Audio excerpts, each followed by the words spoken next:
This is An Occupational Hazard, written by James Wrethman and read to you by Robert Sebastian Cooper. Chapter 1, 2006. To Pat Monaghan, the scene looked not so very different from the day many years before when he'd first approached the building. Even at this early hour, taxis were emptying optimistic clients onto the pavement in front of the Europa Casino. And now a stretched limo whispered to a halt at the main entrance. He watched as a uniformed doorman leapt from the shadows and, with all the care of a duck shepherding her brood, escorted his charge from the car to the casino, as if the precious occupant, left unaided, would lose his way during the 5-yard journey.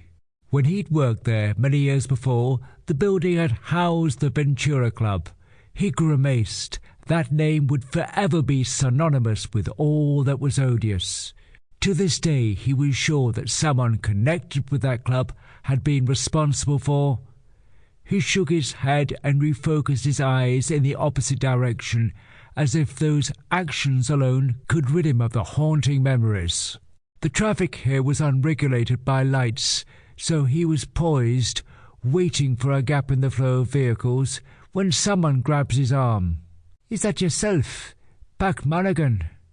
Pat wheeled round to see a face that was undoubtedly familiar, but to which he couldn't immediately attach a name. "I recognised the walk, actually. You haven't changed much." There was a trace of a Scottish accent. "Is it Ian? Ian Lowe?" Pat asked, as the man's face, though somewhat older, at last triggered his recall system. "The very same. Jesus, it's great to see you. What have you been doing all these years? How many is it now? 20? "Don't think about it. It's scary." Lowe rolled his eyes. "What I've been doing? It's a long story.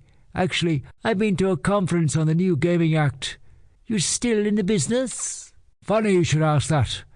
I've been out of it some time, but I'm going into the Europa here to see Ralph Draper about a possible opening in the PR department," answered Pat. "Aha! Sounds interesting. I saw Ralph at a conference. We're now competitors, of course." Lowe laughed. "So what you been up to?" "Oh, well, I went back to Ireland for a while after that. Worked with various hotel groups. Recently a bit of corporate entertainment," said Pat. "Saw the advert for Europa. Phoned Ralph, and he told me to come in for a chat." "Sounds good. And Mrs. Monaghan?" "I'm afraid not. Couldn't decide which one to marry," replied Pat. "And you?" "Wife and 2 girls," said Lowe proudly. "You wouldn't know the wife, Vera. She wasn't around during the Ventura period." "She was lucky." The memory of that time threatened to dampen Pat's mood again. "Not after that. To get away from it all, I went back to Ireland for a spell, but it's difficult to get over such a thing." "Well, that whole situation was traumatic for many of us," said Lowe. "You know, earlier I thought Eleanor and I had something going. I liked her a lot." "Yes, me too. But..." Pat sighed. Lowe nodded something understanding, and looking up at the former Ventura building, said, "Well, a hoo-ha surrounding the investigation brought it all down on Thriss and his bunch in the end, if nothing else." Pat nodded slowly. "So who survives in the business from those days?" "Ralph, as you know. Colin Bland's working with me again and Roland. Remember him? He was a chef at Ventura. He's group F&B director." "Yes, Roland," Pat recalled. "He was a junior rep with Eleanor.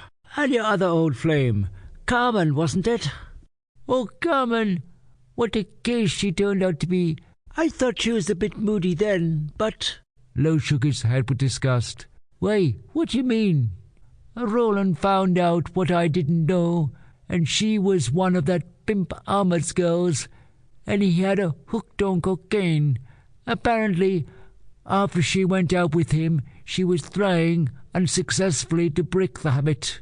Later the bastard took her to Spain to do tricks for him, but he dumped her when she completely lost it. She's apparently in and out of jail and drug centres. A real mess. He's got a lot to answer for, that bastard Ahmed. His name Sample complete. Ready to continue?